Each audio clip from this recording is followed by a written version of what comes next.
Welcome back to another episode of the Experts in Fire podcast. I'm your host, Mike Vennard, and with me today is Randy Mowry, and we're going to be talking about what's the difference between a chimney cap, chimney pot, or chimney shroud, and what makes them important. Let's get into it. Hey, Randy, how you doing, man? I'm doing awesome. Mike, how are you doing today? I'm pretty fantastic, man. It's a beautiful cold day here in the sunny, dreary state of Michigan. I have to say sunny, dreary because literally yesterday I was in the kitchen pouring a cup of coffee, and it was, you know how it is, man. It's Michigan in the winter, so it's just kind of hazy out. You know, you got to get used to hazy if you're going to live here. Right. And all of a sudden, the entire house lit up.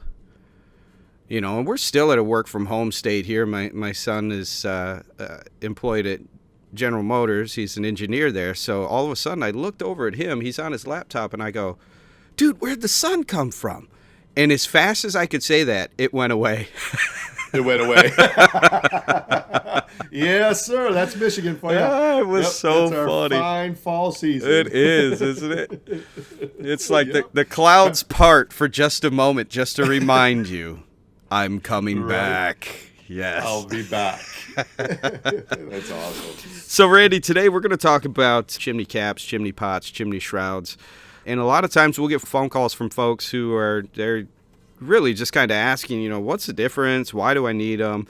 But they each have their place, you know. So I wanted to start with chimney caps, and I know you said the same thing. Let's start with chimney caps.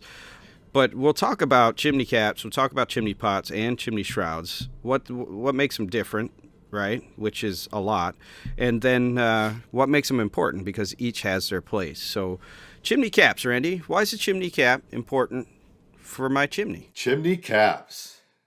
Every fireplace chimney should have a chimney cap. Amen. Yes. We'll start with the basics. I mean, the cap is designed, it's to keep water from damaging the chimney's interior and exterior.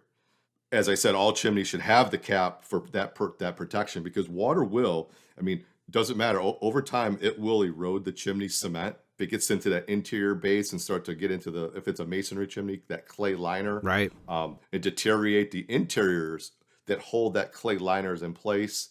And then if it's a metal flue chimney, it could be even worse, because that water could travel all the way down. Metal flue chimneys, in a lot of cases, have a prefabricated fireplace, what we call.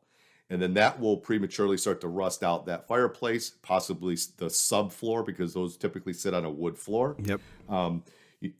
So that's why we require chimney caps on everything. Another thing that, purpose they serve is like kind of blowing debris. They help assist in keeping birds out, leaves, and I say they assist because we all, across the country, there's certain birds that we're going to still get in there, and bats, but it's just a deterrent more than anything else to keep all of that matter out of there. And then in regards to wood burning fireplace, the chimney cap serves as like a spark arrestor. Chimney caps typically are going to have an 8-inch spark screen on them, and that's what it's called. It's called a spark screen for wood burning appliances to help, when we're building and we're burning a fire, we have hot embers coming up, just like you have hot embers down below when you're burning. And that's why we have to have non-combustible in front of our fireplaces.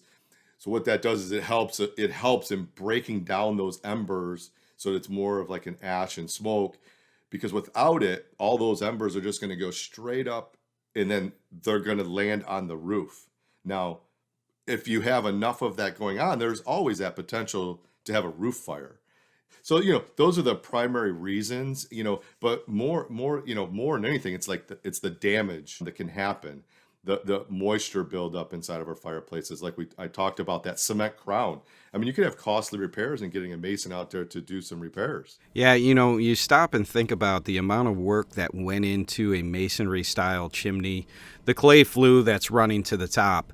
It's like saying I just bought this convertible car here, and I'm just going to leave the top down all the time because I love it so much. You would never do that, right? It's going to rain, run outside and put the top up. So that to me is the most glaring way I can say it to help people understand. Put something over top of that, because if you've never seen, and YouTube is an amazing tool, at this stage in life. If you've never seen what a professional has to do to bust out that clay liner, they make some really cool tools for that. But, Oh yeah. the guy who pulls up in your driveway with the really cool tools means you're spending some money, right? That's for sure. Yeah. And at my previous house, I had to have some masonry work done. I had a cap on there for years before we bought it. And I had put a larger cap on it because there's different styles of caps. You have your cap that's just going to fit over your clay liner. And then there's the larger caps. We'll just call them like a multi-flue cap, even if you don't have multiple flues, but will go on your masonry chimney like Right. a shoebox lid to cover and protect that entire cement crown. Right, right. So they didn't have anything like that previously to me purchasing the home. And I had all of my crowns reworked, refinished, sealed, and then I put a bigger multi-flue style cap. And that was to protect the entire flue or the entire wash up there, so to speak. Some Right. people call them a wash. Some people call them a cement crown. Right. No, that's a great point. So let's stop right there for just a second, because that kind of pushes us into one of the pieces of our conversation, and that's definitely chimney shrouds. Multi-flue covers are another thing. If you have 2 or 3 flues coming up at the top of your chimney, a multi-flue cover is one thing you can do. A shroud, as long as it covers the top, is another thing you can do, and we're going to talk about that. But I'm glad you dove in a little further. The flue is the orange part that's sticking up out of the top.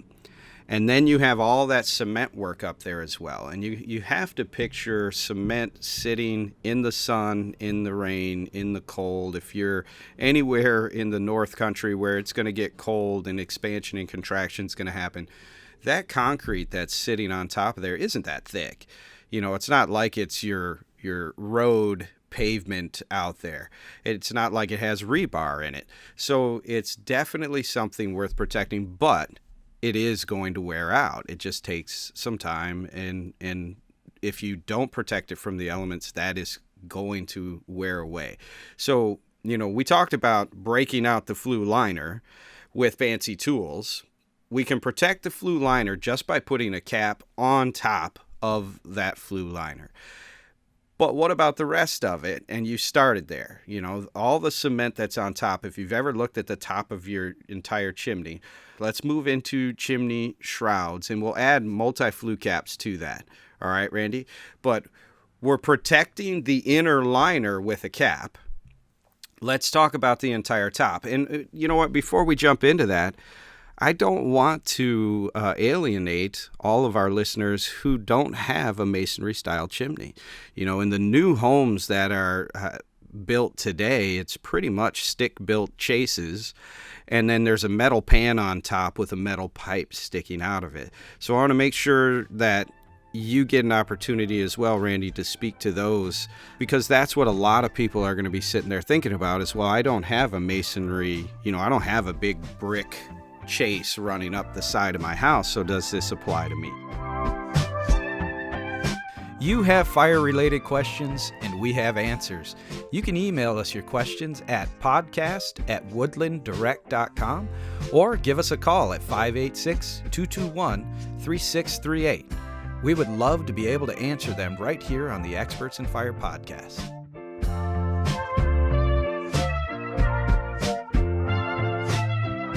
So let's move from chimney caps. Even with a metal pipe, you got to have a cap on top, right? It's just protect that. And like you said, when it comes to the metal caps, that water will run all the way down on top of a metal box and start to rust away at a metal box. And then if it's a lot of water, it'll go down through that metal box into your subfloor and start rotting away at the wood of your subfloor. So make sure you have a cap. Now let's talk about covering the entire chase with either a shroud or a multi-flue cap. What should I watch out for, and what's the benefit to having one of those? So yeah, we'll touch on multi-flue caps first. Multi-flue caps are going to typically be something that is used in a masonry application. Houses from early 1900s and still built now, like you mentioned, they may have multiple flues for multiple fireplaces and or appliances. Like my parents have 3 flues, for example, on the house itself. So they have 3 of these clay liners coming up, with a 4-foot by almost 18, 24-inch wide chimney. And so That's where like a multi-flue cap, instead of having 3 independent caps, one on each of the clay liners, you can do what is called a multi-flue cap and do one big cap. And that cap can mount, screw it down into that cement crown and cover the lid, or you can have it built in a manner that will go on that chimney like a shoebox lid and have what's called a vertical skirt all the way around it and attached to the outside edges of the chimney and protect not only the 3 flues, but also assist in protecting that cement crown all the way around. That's a multi-flue cap. It's going to have a spark screen. It could be anything from powder coated to stainless steel to black. And it's going to have a spark screen on it built into it with a lid, whether it's a lid that has what they call a hip and ridge lid or a flat lid. Shrouds, we call them decorative shrouds. That's really what they are. They're decorative pieces that go on. So if you're ever driving and you see this really nice looking copper or painted color shroud on houses, but you don't see any of the chimney caps, it's because they've decided to go with this decorative shroud, and it goes on like a shoebox lid, covers the whole entire chimney, and they're doing it to cover up because maybe they have 3 of those stainless steel caps, independent caps on their roof, and they don't want to see them. But they don't want a multi-flue cap because they want something nice. They want something decorative. And there are lots of designs. I even get sketches via email that somebody drew while they were sitting in a restaurant on a napkin, and we can build them. We can pretty much build them anyway. So we have stock designs in a decorative manner. We can pretty much build anything. And then that's what it is. It's just decorative. It's to the liking, the decor of somebody's house. Maybe they have copper gutters, copper valleys, and they want this copper decorative piece. So that's really what shrouds are for, decorative pieces that go on the chimney. Now, it's important to still have those chimney caps. We have to have caps on because a lot of decorative shrouds, they may have an open top. There's no roof on the shroud. So you still need you still need your chimney caps on your independent flues to protect your chimneys.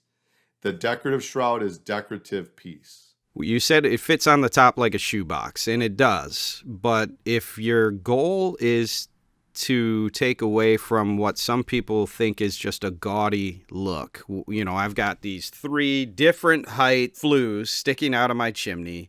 I've got caps on each one of them. It just looks terrible. I want a wall of copper or a wall of whatever. You have so many options nowadays, so that when people look up at my house, they don't see these things sticking up in the air. They just see one beautiful piece. That's awesome. What you have to consider, though, is if you put those walls there, it's open on the top. So that shoebox fits, but the shoebox lid is open, and the water and the rain is still coming down on top of your caps. One thing to consider, though, is if you're going to put that wall around, air has to flow. And that's one of the reasons we work with the companies we work with, to make sure that air is still going to flow through and past those chimney flues, so that draw still can happen and that it can still escape. Because now picture it, you've got a cap on top with a screen around it. No problem. But I'm putting 4 walls up with this chimney shroud now. Okay, there's a little less airflow going on inside of there. So there's a lot more to it than just, hey, I want it to be pretty, let's put this up there. Now, Randy, they do make some shrouds that are similar to, I guess, a multi-flue cap. It's just made out of different design. But those would still be considered decorative, correct? Correct. And then the other thing to keep in mind with decorative shrouds are, I know we've been stressing the importance of caps and then talking a lot about masonry chimneys. When folks have prefabricated fireplaces, zero clearance style fireplaces, wood burning and, a gas, especially when it comes to gas, what they call direct vent fireplaces, a lot of those manufacturers are going to have a certain criteria that needs to be met for the build to allow for the airspace and airflow that you talked about in their manuals. So those are going to be some guidelines and or that that need to be followed when a custom unit is built, which we do. Our shops do. They also sometimes have a certain list of certain models, but we always like to refer back to the model that a client has, what it is, in getting that information on what model of, shroud, decorative shroud that can be, because they're not all generic, so to speak. There are some tolerances that have to be met to make sure that we have constant airflow, especially for those direct vent gas appliances. No, that's good stuff. So you got shrouds and you've got caps. They pretty much will cover, the cap will cover the flue. The shroud may cover the entire chimney top. It may not. It depends on the style that you pick, but they're decorative. Let's talk a little bit about chimney pots. What makes a chimney pot important? And I got to tell you, I drive through some neighborhoods and all of a sudden I'll see chimney pots sticking up in the air. And then I realize, oh, you had to have those chimney pots, didn't you? Yes. So why don't you go ahead and discuss Yes. chimney pots, Randy? Yeah, so, for masonry application, typically you're putting a clay chimney pot on there. And a clay chimney pot is a flue extension to assist with that draft on those fireplaces. Like I said, a lot of these bigger houses that maybe have 30, 35-foot masonry chimneys, they're stacking those chimney pots. They may do like what they call a king in the middle, a little bit taller, and then a couple queens on the ends. They're going to be a little bit shorter, but those are flue extensions of those flues so that it helps increase that draft at the very top because those chimneys are so tall. And then also they are a bit decorative. You're going to have several different designs to choose from based on the aesthetic that somebody wants to use.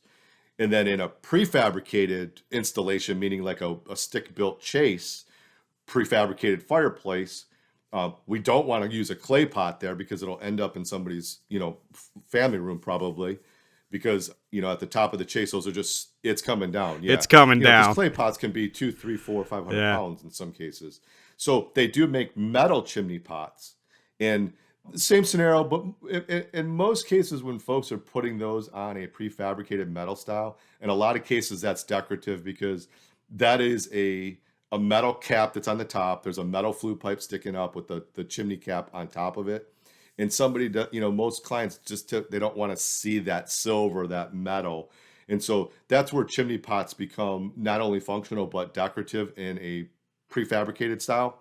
So there's definitely, they definitely serve their purpose in, several different applications. Yeah, we've gone this far, and we need to mention that on the top of a stick-built chimney is what's called a chase cover. And really, it's just a piece of sheet metal that has holes cut out of it for the pipes that are going to be sticking out through the top. And it's more than that to the folks who build them out there. It's definitely more than that. But in its basic, most rudimentary version, that's what they are.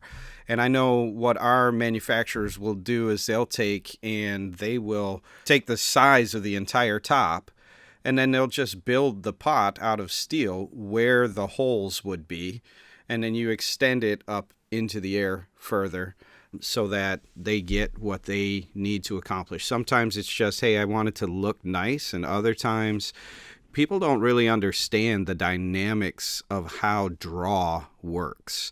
Having two pipes sticking up right next to each other isn't always a good thing, because now one flue is emitting, the other one is trying to emit as well, but it's pulling in some of what the other one is putting out. There's so many dynamics to how a chimney works. It's more than just it sticks up in the air, it has two pipes, and hey, everything functions now. It's amazing when you start talking about air, especially today with all of the different abilities you have to insulate your home, to make your home tight. I know, Randy, you've worked with quite a few, and I did back when I was on the sales floor as well. My fireplace just won't burn well. And the first thing you tell them to do is, hey, you got a fire going? Yeah, open the window or crack the door. And all of a sudden, there's draw coming through the house. So there are a lot of things that play into what's happening. When it comes to a chimney pot and being an extender, there are also rules to that. And this is a frustration point for folks. Randy, can you easily spout what the rule is for termination of a chimney? So on a wood appliance, you have your 10-foot, 3-foot, 2-foot rule, and meaning like the chimney itself, the flue itself, you need to have a 10-foot clearance, 360 degrees around that anything, for there's no clearances around, meaning the roof line as well. And let's just say that you're right at the ridge of your roof, and that's your 10-foot mark. Well, then at that point, you need to terminate 2 feet above that. So you need to be 2 feet above your ridge if your ridge is your 10-foot horizontal plane. Now, in a prefabricated, let's say that somebody is installing a brand new wood stove and they're going to be coming up through their roof. Now, when you come up through that roof, there's the minimum of 3 feet of pipe sticking out of the roof, but then you need to continue vertical until you have that 10-foot horizontal clearance. Then you terminate 2 feet above that. So if somebody's installing, let's say, a fresh brand new wood stove, but they're all the way down at the soffit itself, and their roof is a 10-12 pitch, for example, well, they're going to be about 120 inches sticking out of the roof. That's their 10-foot, and then 2 feet above that. So it's very important as far as that draft, like you had mentioned, and following those guidelines. Now, when our houses are built, these rules in a masonry chimney, stick-built chases, the masonry, the carpenter are building to these codes. The dynamics of our homes change because we plant trees, shrubs, bushes, things of this nature. As these things grow, they change the dynamic of how our fireplaces function. But then 20 years later, somebody has sold the house, you've bought the house has been existing for 20, 25 years now. Right. And it's not drafting properly because that big oak tree is now within 3 feet of the house. So, it's just things to look at when we are having these issues, because it's the first thing we ask when folks are asking about they're having a drafting problem. It's like, okay, what's going on around the chimney itself? Let's talk about the chimney. Absolutely. Man, I'd love the fact that I can just ask you a question and we can go for another 15 minutes. But it's funny, though, because there's so much that plays into just a chimney, and it's overlooked a lot of times. It's extremely important. Cover your chimneys, everyone. Please, please, please cover your chimneys. It's extremely valuable to you. It's extremely valuable to the life of what you've invested in. So chimney caps are a must. I believe I heard you say that, Randy. You must have a chimney. Yes, yeah. Every chimney should have a cap on it, whether it's a prefabricated fireplace or a masonry chimney. They need to have a metal flue cap on it. Give us a call. Every cap is different. Every fireplace is different.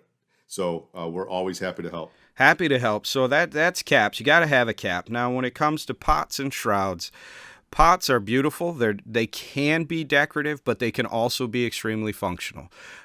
Because rather than saying, and think about it, I'm thinking about some of these beautiful neighborhoods I drive through, and it's not even your tree that grew up. It's the neighbor's tree that grew up, So now all of a sudden I need an extension because I want to use my fireplaces, and that extension can be in the form of a pot. So it's functional and it's beautiful.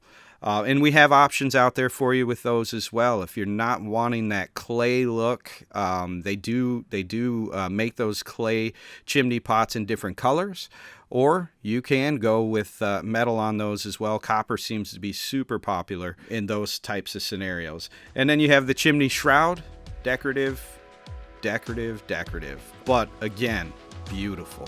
Randy, I really appreciate your time, man. I think we hit a lot on this. We did, yeah. I know we sidetracked a little bit, but that's okay. That's okay. And as always, we really appreciate our listeners. If you are a pro out there who does chimney cap installs, who works on chimneys, we salute you. We really appreciate the work that you do.